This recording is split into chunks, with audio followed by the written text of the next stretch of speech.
Disclaimer. दोस्तों, हमारी इस वीडियो के जरिए किसी भी धर्म को घात पहुंचाना नहीं है, बल्कि हम वही चीज आपके सामने लाए हैं जो प्राचीन समय से जुड़ी हुई है। पूरे विश्व में अपनी पहचान बनाने वाले इस्लाम धर्म को तो आप सभी जानते होंगे, पर दोस्तों, क्या आपको इस धर्म की असली सच्चाई पता है?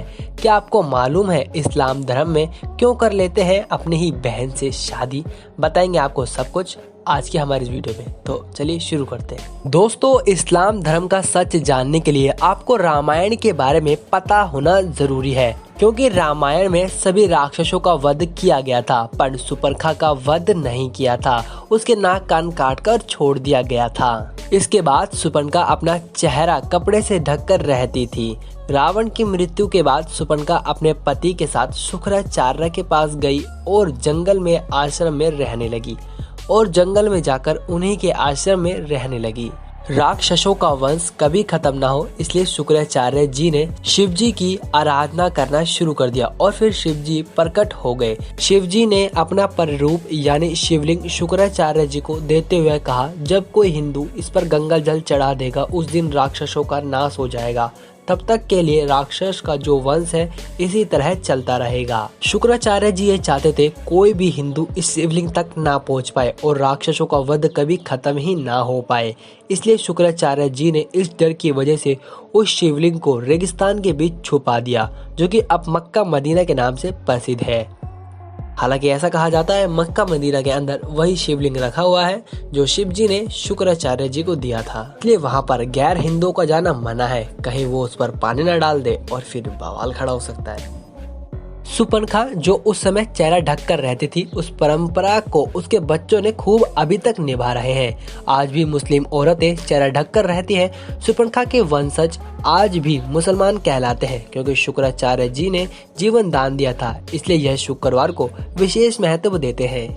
देशों में सिर्फ रेगिस्तान पाया जाता है, वहाँ जंगल नहीं, पेड़ नहीं और हरियाली तो होती नहीं, इसलिए वहाँ मरने के बाद लोगों को जलाया नहीं बल्कि दफनाया जाता है। अरब देशों में बहुत गर्मी होती है, इसलिए वहाँ लोग सर ढकने के लिए टोपी पहनते हैं, जिससे वह गर्मी से बीमार ना पड़ सकें। सब लोग एक ही कबीले के खाना बदोश होते हैं, इसलिए भाई बहन से आपस में निकाह कर लेते हैं। बस इस बात का ध्यान रखते हैं कि वह जिसे शादी कर रहे हैं उसका जन्म एक ही माँ की कोख से ना हुआ हो। इसके अलावा वह अपने समुदाय में अपनी ही बहन से शादी कर लेते हैं। रेगिस्तान में मिट्टी तो मिलती नहीं, जिससे कि वहाँ पर मूर्ति भी नहीं बना सकते। अब मूर्ति की मिट्टी ना बनाने के लिए इसलिए आज भी मुसलमान मिट्टी से बनी हुई मूर्ति की पूजा नहीं कर सकते। खानाबदोश जीवन होने की जगह की वजह से उन्हें एक जगह से दूसरी जगह जाना आना पड़ता था, इसलिए कम बर्तन रखते थे और एक ही थाली में 5 लोग खाया करते थे।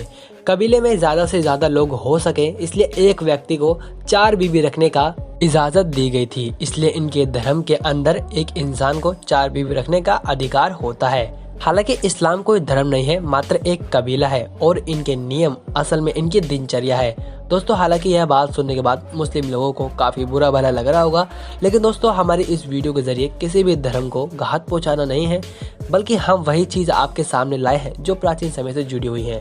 खैर दोस्तों, आपको क्या लगता है, मुस्लिम समुदाय वाकई में हिंदू धर्म से कोई संबंध रखता है? अगर हाँ तो हमें अपनी राय नीचे कमेंट सेक्शन में जरूर दें। साथ ही ऐसी इंटरेस्टिंग वीडियोस देखने के लिए आप हमारे चैनल वेल फैक्ट को फटाफट से सब्सक्राइब कर लें और चैनल और वीडियो को लाइक करना बिल्कुल न भूलें। मिलते हैं अगली वीडियो में। धन्यवाद।